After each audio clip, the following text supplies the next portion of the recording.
উপস্থিত সকলকে আমার সংগ্রামী অভিনন্দন।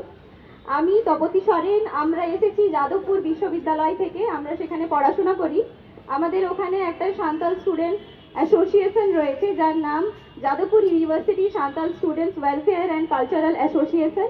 আমরা বিশ্বাস করি যে এই মুহূর্তে এই লড়াইয়ে ছাত্র যুবরা, আদিবাসী ছাত্র যুবরা যদি এগিয়ে না আসে তাহলে এই লড়াই অসম্পূর্ণ, এবং আমরা বিশ্বাস করি এই লড়াইয়ে যদি আমাদের গুরুত্বপূর্ণ অবদান না থাকে তাহলে আমাদের সমাজও আন্দোলনে সাহস পাবে না। তো আমার এটা আহ্বান যুব সমাজকে, তারা যাতে এই লড়াইয়ে এগিয়ে আসে এবং সক্রিয় ভূমিকা রাখে নিজেদের জল জঙ্গল জমি এবং তাদের সমস্ত সাংবিধানিক অধিকার রক্ষার জন্য। আমরা সরকারের কাছে এটা আবেদন করতে চাই, তারা যদি সত্যি আমাদের মানে আদিবাসী মানুষদের উন্নয়ন চান তাহলে যেন আমাদের জল জঙ্গল জমি কেড়ে না নেয়, কারণ আমরা সেখানেই বাঁচি। আমরা এখানে পড়াশোনা করতে এসেছি, আমাদেরকে কিন্তু সেই জঙ্গলেই ফিরতে হবে। আমরা সেখানেই বাঁচতে চাই, আমরা কয়লা খনিতে বাঁচতে চাই না। কয়লা খনির জন্য যদি মানুষের উন্নয়ন হয় তাহলে সেই মানুষের আন্ডারে কিন্তু আদিবাসীরা পড়ে না। আদিবাসীদের উন্নয়ন কোনোদিন হয়নি কয়লা খনির জন্য।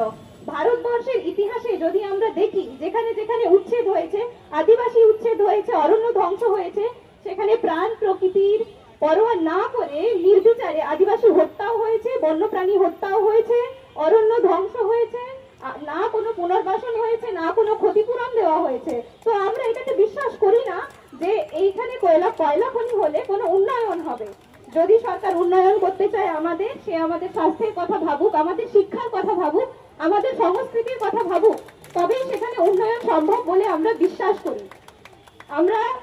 আমরা জানি যে বীরভূমের যেখানে কয়লা খনি প্রকল্পের জন্য নির্ধারণ করা জায়গা, সেখানে বহু বছর ধরে বেআইনি পাথর খাদান চলছে, এবং বেআইনি পাথর খাদানের জন্য সেখানকার আদিবাসী জীবন জীবিকা কিন্তু খুবই মানে সেখানে এতটা দূষণ ঘটেছে, সেখানে 4 থেকে 5 থেকে 10 ইঞ্চি সেন্টিমিটার পুরো ধুলোর স্তর জমে গেছে, সেখানে সবুজ দেখতে পাওয়া যায় না, চারিদিকে ধূসর।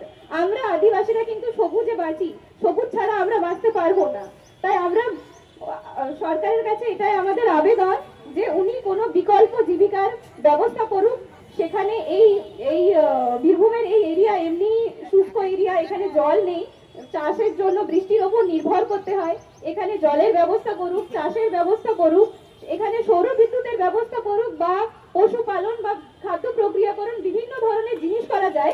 তার জন্য কিন্তু 12,000 কোটি টাকা সরকারকে খরচা করতে হবে না, তার থেকে অনেক কম খরচে অনেক বিকল্প জীবিকার কিন্তু আমরা ব্যবস্থা করতে পারি।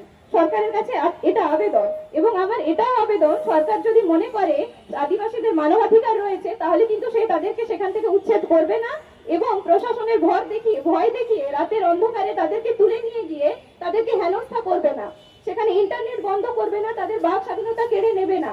এটাই আমাদের আবেদন।